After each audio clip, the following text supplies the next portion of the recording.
Welcome to Yo 11 Minutes. Yo 11 Minutes, mostly Vegas no BS casino experience and more. Today's episode, until every casino looked like it was built by two hookers and a pit boss. This is episode 69, season 2, Giggity. Michael Traeger is a casino and travel loyalty expert who also helps people turn their travel dreams into reality. And now your host, Michael Traeger. How's it going, Michael? It's going great. Remember, it's until ... Got the dot. Gotta have the dots. Gotta have the dots. That's right. But today's going to be a fun episode, I think. Same here. I do that. Of course, we have to do the news first, and of course, it's a big story that's getting reported today, and we can't do news without also saying the same exact story. Wait, pretty much. There's a big story? Oh, what is it? Well, let's get to the news and views. The Tropicana Las Vegas liquidation sale has begun. The liquidation is being held by international Not that news story though. That's not the that was. I think that was yesterday. That was yesterday. I could fix it. Not a big deal. It's all good. So how was your day, man? How's business going? Everything is going well. Actually, one of the funny things that I heard somebody I love watching influencers and other people argue with each other on Twitter, and some Vegas influencer said something like, "Oh, it's so sad to see Tropicana close. It was so the place to be." And then, whatever. And then somebody else responded, and I almost spit out my coffee. They're like, "I don't think it was ever really the place to be." Which makes you what? I don't know. Maybe at one point, it didn't seem like it was a place to be since I started coming here. No one's really like, "Oh man, the Tropicana." That being said, let's get to the news and views. Tropicana Las Vegas has closed. The storied hotel and casino closed its doors after 67 years at 12 p.m. today, April 2nd, 2024, just days short of its 68th year. Casino chips and any branded merchandise have all but vanished from the property, courtesy of nostalgic or entrepreneurial guests. The hotel first opened on April 4th, 1957 and was nicknamed the Tiffany of the Desert. Tropicana, owned by Bally's, is set to be demolished. The equipment is already in place nearby. After demolition, the land will be cleared for a new Las Vegas ballpark and another Bally's resort. That's going to do it for the news, and now for the views. Michael, what are your thoughts? My thoughts are, it's always sad to leave a Vegas property. I know we've said that before. It came to me, my memory of one of my Tropicana memories was in the early 2000s, doing one of my walks on a strip and playing Wheel of Fortune, quarter denomination, when it was still machines that had actual quarters.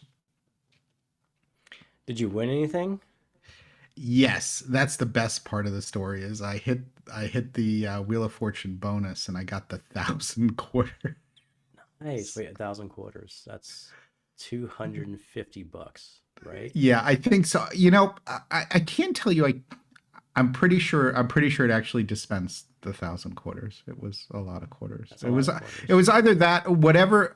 What I do recall for sure, it was Wheel of Fortune. And for sure it was quarters. So it was a lot of quarters. So maybe it wasn't that. I'm pretty sure it was 1,000. I'm pretty sure it was 1,000 bonus. So it's $250. And that is a way dramatic way to win $250, is to have to listen to all those quarters. And then you had to go in with your bucket and can those quarters in for them to run it through that counting machine to give you cash. The good old days of slots. You see, I didn't play much slots, I didn't really have to deal with that much. How many buckets was that for 1,000 quarters? It probably was like 2. Okay. You think? I don't know. That's why I'm questioning myself whether it was definitely 1,000 quarter. It was a lot of quarter. I'm sort of questioning that, because I'm thinking maybe because it was 1,000, because it had to be more than one bucket.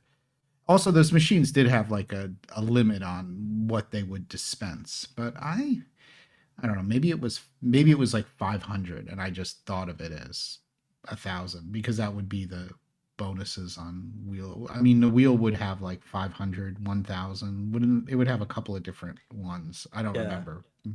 I get the feeling that Bogan Painter is going to fact check this. And he's gonna be like, Yeah, someone. actually, a bucket can hold 757 quarters if stacked neatly, but unstacked, it could be 824. Like, Yeah, I well, have a that's feeling. you see, that's why I'm very careful. You know, sometimes when you have memories and you just fill in the blanks on the memories, I think it's very interesting when you do that.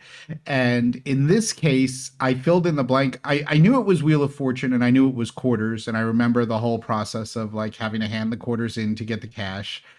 But I take a pause when I think about, was it definitely 1,000 that I won? Maybe it wasn't 1,000, you know. So that's I'm pretty genuine about that kind of stuff when it comes up. But anyway, that's about it. Yeah, I don't know. Tropicana is just, it's an interesting property, and I'm not so sure. I mean, I'm not sure why I never had that much of a connection to it, because I had connections to some other properties, but it's hard to figure sometimes. One of the things I always regret is not having spent more time at properties just exploring and looking and taking pictures. I guess we didn't do as much of that years ago. Like, I spent a lot of time at the Stardust because I loved going to the Stardust, but I Right. didn't necessarily go to a lot of other places. Like, I went when I was at the Stardust a lot. I often would walk over to the New Frontier because it was right next door. So I guess it's sort of funny. I don't know. Years ago, I just didn't go to as many properties, or I sort of just stayed at the one or two properties that I was at, or went through phases, like, was into like Caesar's Diamond, so was staying at the Caesar's properties. It's sort of funny, but I really do miss some of those places, and I think Tropicana just has not had that kind of vibe in the last couple of years. Oh yeah. By the way, another historical thing for Tropicana, they did open a new baccarat room in the 1990s. And I came upon that when I was reading some stuff today. And I'm wondering what happened to that room. I guess they must have turned it into something else, but they supposedly built some posh baccarat room in the 1990s because a number of casinos were competing for baccarat business in the 1990s. So Mhm. anyway, that's another interesting piece of information. But I don't think you could find it anywhere, or I don't think there's any remnant of it there anyway. So I mean, it doesn't matter. Ah, sadness. I'm over here keeping this little teething one out of biting any wires and stuff because that's what she likes to do. Because she's such a good girl. Yeah, she is. So she's over here biting my fingers for now. Anyways, I Oh, understand that you have some awesome history stuff today for us. yeah, I think we're going to talk about some interesting things. So let's get on with it. All right, let's go on to a Vegas history moment. Greetings, ladies and gents, and now it is time for a Las Vegas history moment. A moment of Las Vegas's history. Brought to you by TravelZork.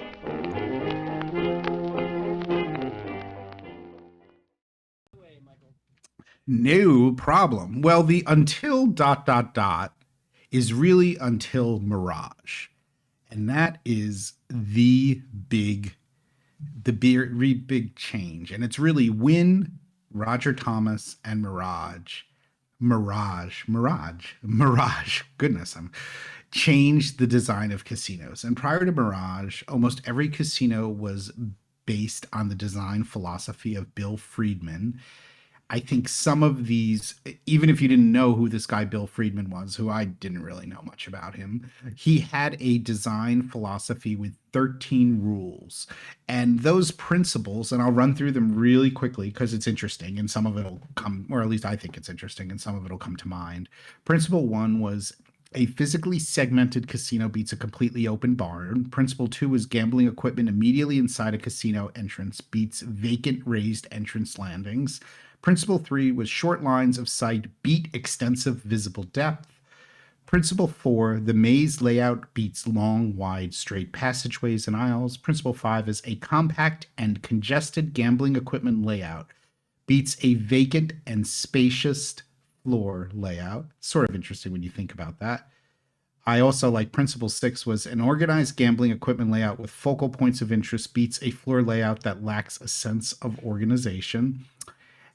Principle seven is segregated sit down facilities beat contiguous ones. Principle nine Oh, principle 8 is low ceilings beat high ceilings. And I was just saying to Movestro that that's pretty funny because back then, the vast majority of people, well, you had a lot more smokers than you had here because this was philosophy from like his principles from like the 1960s onward. And I can't imagine how low ceilings always beat high ceilings because it made all casinos basically filled with smoke.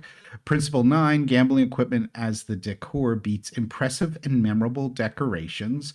And principle 9, you can definitely feel is the opposite of something like Wynn Las Vegas. Principle 10, standard decor beats interior casino themes. Not 100% sure what that means, but I have a couple of ideas. Principle 11 is pathways emphasizing the gambling equipment beat the yellow brick road. And he also goes on to a winning principle 12, which is perception beats reality, losing principle 12, exterior casino design and perception. So those are not so much principles, but just more of his design ideas. And then principle 13 was multiple interior settings and gambling ambiances beat a single atmosphere throughout, which to me means that lots of different designs that don't make sense beat a single atmosphere. Things that come to mind for me on that are like when you have a casino with a section that's totally not like any of the other sections. Like in Atlantic City, Bally's used to have like the Wild Wild West. So you had like the regular sort of like pseudo modern Bally's casino, and then you had the Wild Wild West casino. So we were looking at the pictures you saw. This is all based on this resort style spaces of celebration by Roger Thomas, or a lot of these ideas come from this book. And we also have another image that we've been throwing up of what it looked like to gamble at the dunes in Las Vegas in 1956. But I wanted to share a few things for you with you from the book, and then we could discuss that because it is pretty interesting. So I gave you these design principles or philosophies just so you could sort of hear them because they're referenced here in what I'm about to read. When Roger began working with Steve Wynn on his new hotel, Las Vegas was still dominated by design philosophy developed by Bill Friedman. Friedman distilled his research into 13 rules, which we just discussed, which he codified as the Friedman Casino Design Principles.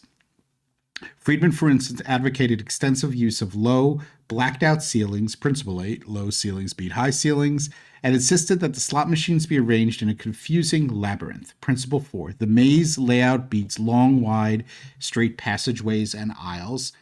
And as we know, that was always one of the things people used to joke about with regard to casinos, is that casinos were often a maze, and this is part of what it was came from, because that was a preferred design principle. He was scornful of any furniture in casinos that wasn't directly related to gaming. Principle 9, the gaming equipment as the decor beats impressive and memorable decorations. Like I was saying before, that's like the opposite of a place like Wynn Las Vegas. And argued that the gaming area should begin within 10 feet of the entrance, if only so potential gamblers had no room to escape. And the main point here, when you think about it, and at least this is what Roger Thomas says, which I pretty much so agree with, not that the only thing that I would caution is that some of the initial principles you still find in casinos. I mean, not everything of those 13 principles was necessarily a horrible thing to do with regard to casino design. I think it's just the fact that most casinos pretty much so followed those principles is what was sort of interesting, or what they thought was successful. And that was supposedly backed up by a lot of like math and data. But the design of casinos, in other words, was the total absence of design. The goal of the interior was to focus all attention on the act of gaming. According to Friedman's principles, the perfect gaming space was a confusing warren of penny slots stacked to the ceiling. Nothing else was needed because the games were more than enough. And even though this sort of sounds unpleasant, this was quite effective. And it really seemed to be quite effective until probably the late 1970s, when gambling started to proliferate in other areas, Atlantic City, and also, eventually Native American gaming, and then gaming in other states. Because if you remember, up until 1979, I think that was the first casino in Atlantic City. It was either 78 or 79. Resorts was the first. Actually, that might have been 78. The Up until then, the only places you could really gamble, or especially play slot machines, were in the Caribbean or in Las Vegas. So there wasn't a lot of competition. So that was attributed to it, so that there was starting to become a like plateau in Las Vegas and a decline. And you'll often hear some reference to that in Las Vegas, that the late 70s through the 80s were not a real high growth period of time in Las Vegas, up until the point at which you get to the Mirage in 1989. And then he goes on to say that possibly because there was starting to be more competition, it also didn't help that gaming halls were such irritating places. Every casino looked as if it had been built by two hookers and a pit boss, Rogers says. It was all red flock wallpaper and carpets designed to hide God knows what. Although the disorienting layout of spaces ensnared the occasional guest, it turned off casual players. It was becoming clear to me that this way wasn't working anymore, Rogers says. You can't treat your guests like a rat in a maze. And that was pretty much so. I love this book. You really should consider getting it if you're into this kind of stuff. Wow, it's nice and big. It's colorful on the outside. That's a gorgeous looking book, no lie. That's as far as books go, it's gorgeous. I think up until this, when people talk about Mirage, they talk about Mirage being the first super casino, which is true, but it's really the first casino that really took into account design, a totally different interior design and layout, which for the most part went against these principles of Bill Friedman. Of course, not all of them, but they went against them quite a bit. And another big part of the Mirage was the fact that the dining venues were supposed to be really showcased. So food was no longer going to be a loss leader. Like, these were going to be restaurants that you wanted to dine at and wanted to experience. So that was a big change. There was even a part where Roger Thomas talks about the ice cream parlor that they built, and they put so much effort into the design of the ice cream parlor at the back of the Mirage. And one of the interesting concepts that he brings up is that, when you have this really good design that sort of like wows you, but really makes you, you're not sure necessarily why you like it so much or why it's so great. It just is very positive for your being and your vibe. And I think that's what they sort of touched on with Mirage, that all of a sudden creating this superior design actually attracted people more, and you didn't have to, quote, trap them in the casino. You didn't have to trap them in the casino because, this design would make them want to stay at your property, this positive design, this change in design. Whereas before, the old design seemed a little bit more like it was trying to more so trap you and not get you to leave. But I guess what Roger sort of argues a little bit, which I think is true, is if you create a good design and you create a really positive, good atmosphere, that even if people aren't exactly sure why they feel really good in that atmosphere, their senses tell them it is, and they'll want to stay and they'll want to come back. Then they went on to build Treasure Island, and then they went on to build Bellagio. And then from Bellagio, they created Wynn Las Vegas. And Roger Thomas and Steve Wynn have been known as saying that they made a lot of mistakes with Bellagio, and they corrected every single one of them at Wynn Las Vegas. And remember, Wynn Las Vegas, what's interesting about that is Mirage had this like tropical theme, and then obviously Treasure Island was the pirates, and then Bellagio was based on this like Italian, Italian Lake Como kind of architecture. But then once they got to Wynn, they thought that we don't need any theming. Our entire theming is just going to be really amazing, forward thinking, good design. And it's going to make you want to be there, and it's going to make you feel wow. And I will tell you, a number of sections in this book really give you a good sense of that wow. And they talk about in the design, and which is so interesting, because a lot of the stuff you don't even realize, which I think is the point. You're not supposed to realize it, but they talk about drama, romance, surprise, comfort, luxury, entertainment, joy, and mystery. And you have all of that in a place like Wynn Las Vegas. And even though I am a huge Wynn fanboy, that design is very strong and does give me a very positive feeling. So there you have it. So what do you think, Movestro? What do you think of the change since Mirage? Do you agree with that things really just started to change after Mirage? Oh yeah, just and the architecture itself, because Mirage was the first mega resort on the strip, and everything else was like one level, sort of broken up, little U's and Y patterns and whatever else they could, rectangles, whatever it was Filipino had going on. It was kind of weird. But anyways, with the first mega resort, a lot of change came to the strip as a result of that because Mirage is where everybody wanted to go. It was the biggest thing, and had the volcano and all that. And it became an attraction. Caesars didn't have much going on really. Neither did the rest of the properties, and Mirage changed the strip. And that's the reason for all the mega resorts we have. MGM Grand, of course, being the biggest one of them, one of the biggest hotels in the world.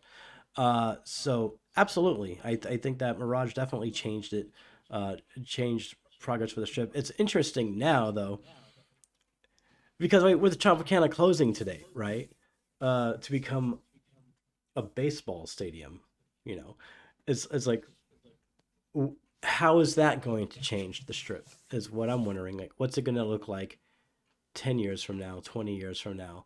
Like, I'm wondering if that's going to be another change to the strip. Like, it's like, oh, now we have, and I mean, we've seen the Sphere happen, but the Sphere is, just off the strip enough. But like, I don't know. I'm wondering about what change that might signal for the strip. What are your thoughts on that? No, I think it's interesting to think about, where we might go from there. The one thing I'll interject before, and you were talking about this once after Mirage, a lot of these other resorts seem to come up, and it's funny, maybe a little bit out of like them believing that they did a much better job, but they were quite critical of a lot of these resorts because they felt that that you don't need a famous structure or a theme to necessarily do good design. So they were sort of saying how after the Mirage, you got all of these other places like the Luxor and the fake New York skyline and all, at New York, and the Eiffel Tower at Paris. But what's interesting is that Roger Thomas and Wynn thought that that's a lazy approach because these companies build gigantic towers that have no sense of scale, no sense of intimacy, no sense of flow. And then they try to hide all the flaws behind a stucco copy of some famous structure. Roger refers to such designs as replicature. Replicature. Yeah, that's the word. It's like replicating. It's basically trying to say you're replicating things, dismissing them as shoddy imitations of the real thing. I think the whole replicature thing, which I have a lot of trouble saying for some reason today, I think the main point is saying that you don't need to try to replicate something. You can just make something beautiful to begin with. And I think that's really neat. And I think that's why Wynn Las Vegas has no theming and isn't based on anything else. It's just based on this amazing design. So getting back to the future of the strip, like you were saying with the baseball park, I think, part of it to me is this whole idea where when Las Vegas casinos, think of it this way, when Las Vegas casinos were originally built, food was a loss leader. Like everything was there just for the casino. Entertainment was a loss leader. I think this is just another evolution of I think this is the next evolution when you think of Mirage was the evolution of like design of building, of breaking the mold on how a casino should be designed, even if you want to argue like some of the theming or things like New York were really copying something.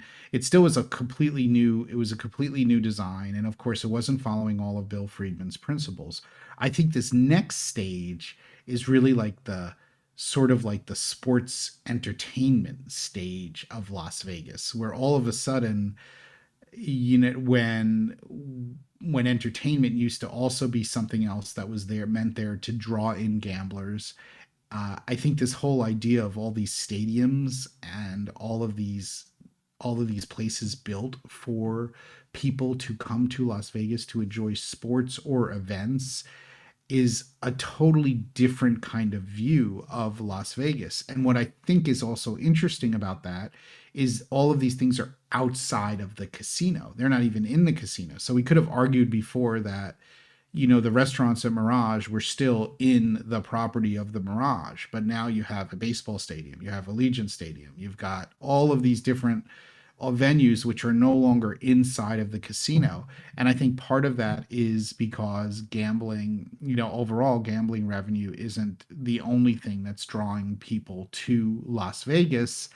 And I think that was just the next thing, to draw people, to continually draw people to Las Vegas, because you had shows, you had dining, and now you have sports. So I don't know. Maybe that'll be the next phase. I can't think of a phase. Here's an interesting question for you, Movestro. Can you think of a phase between this? Mirage set off this whole super casino, new approach to casinos. Can you think of a phase between that and this new like sports stadium phase? I can't really think of anything else that is that big of a deal for Las Vegas where you wouldn't call it like a shift.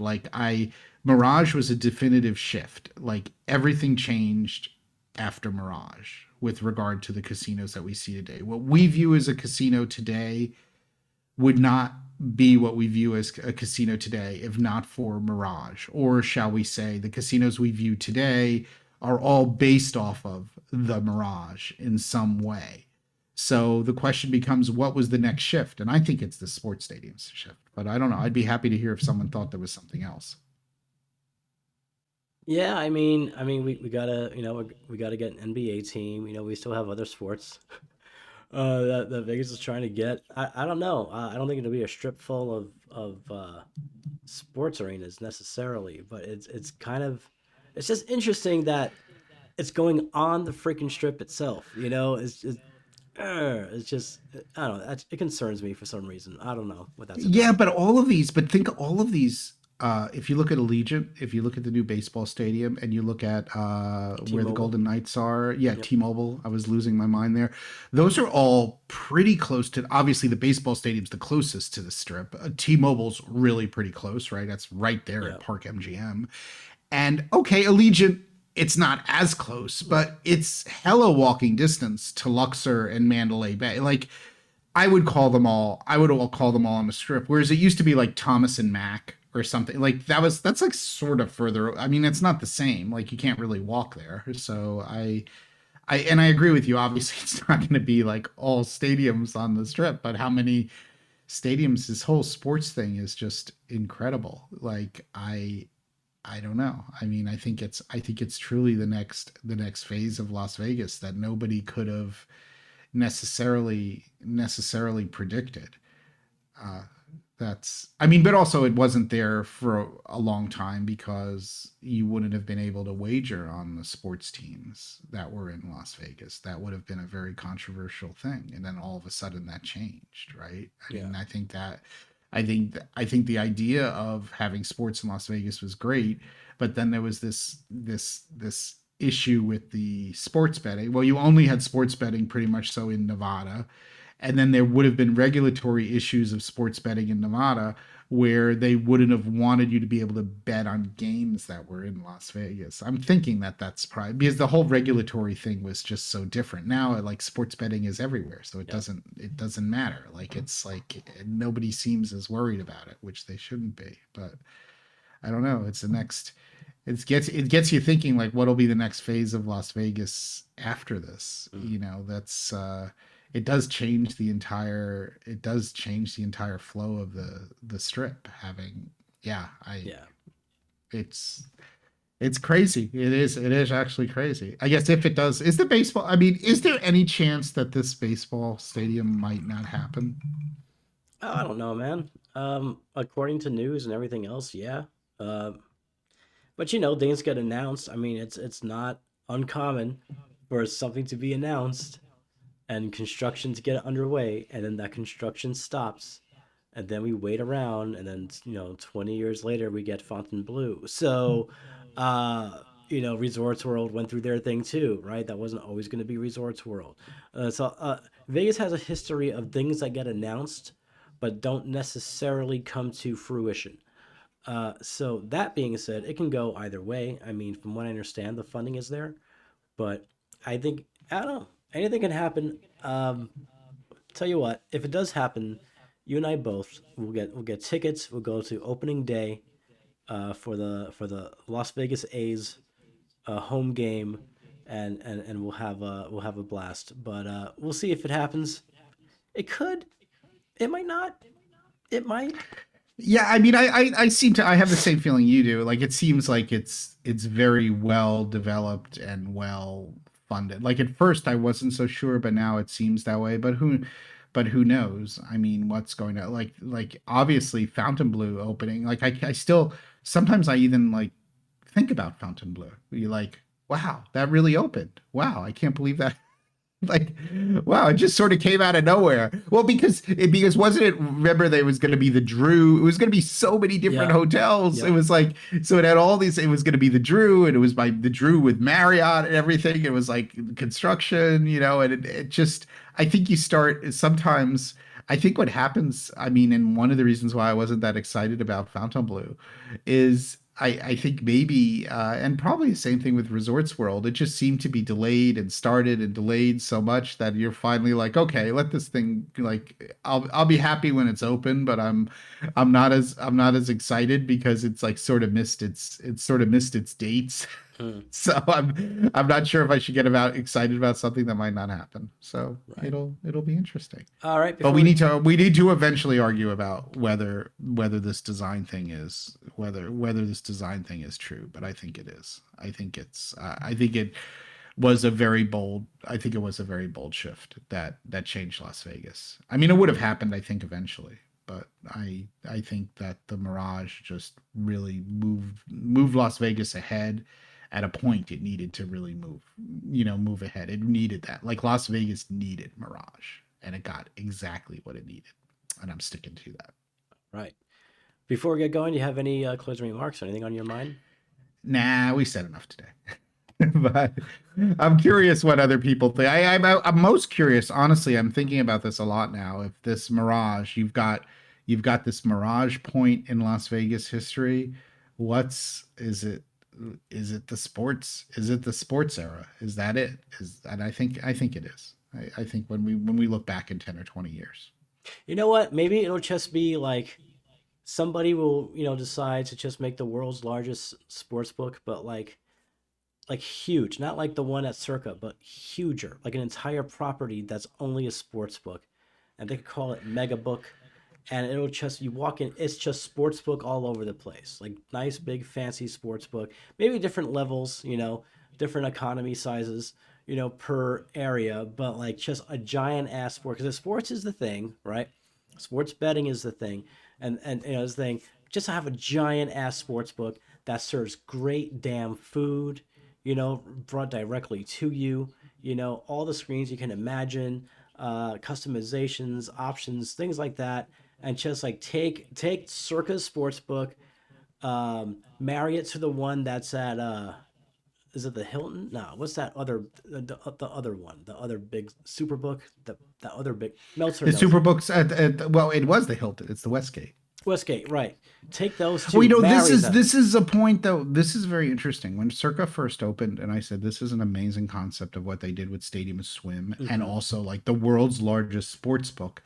I said to myself, everybody else is going to copy Stadium Swim. I'm like, this is such a great idea, and yet they haven't yet, and I can't exactly figure out why not. I mean, it's a fabulous point. Like, why didn't Fontainebleau open with like a kick-ass version of Stadium Swim? Like they had the time, you know, from when Circa opened to say, wow, this is really cool. I'm so surprised nobody else has duplicated the same kind of, you know, the same kind of outdoor Stadium Swim kind of vibe. So I agree with you. It's what I think that's what people want. And I'm sort of perplexed nobody else has done that yet. So maybe we'll see. I don't know. Is there something I'm missing? Usually the casinos like copy things from each other rather freely. And I thought that was such a good, I thought Stadium Swim, I mean, the idea of the world's largest sports book. Okay. Well, that's sort of like a space kind of thing. I don't understand why they wouldn't have focused on that. I mean, that could be argued also, like Fontainebleau. I mean, I think the sports book isn't really a very big focus, and you have to wonder why, you know, why it's not a big focus. Now, I know I'm sure somebody's going to say to me like something like, well, you know, they decided they don't want that as a focus, but it's something that people want. Like restaurants, you could argue that with restaurants in Las Vegas. Once the Mirage came and changed the standard of restaurants in Las Vegas, everybody else started to do the same thing. And then once one property had started to have sports books, so yeah, I mean, celebrity chefs, others did. So I wonder about the sports books. I don't know. That's it. That's all I have. I'm thinking. You're making me think about that. I'm thinking too much. Rambling. Welcome to rambling and thinking. Welcome to Yo 11 Minutes After Dark. As we approach our 40th minute, we're gonna. Yeah, 37. All right. So okay. This is a conversation that should go on though, because I like where it's going, but unfortunately, I have to get going and get this. And I do too. So that's it. We gave you respect. You see, you've missed me for a couple weeks, and now you can't get rid of me, as they say. All right. Well, that's going to do it for this episode. Luxury travel booking, TravelZork Travel. Visit us at TravelZork.travel to plan your next amazing vacation, not just to Vegas, but all over the world. And please join the conversation on social media. You can find us easily. All social platforms are at TravelZork. We'll see you next time.